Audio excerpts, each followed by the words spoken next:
xem cả giá tôi chết chết yêu ya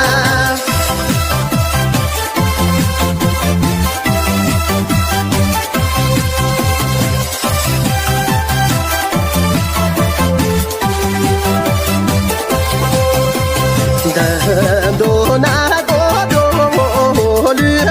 sẽ đi so ya kì sẽ ta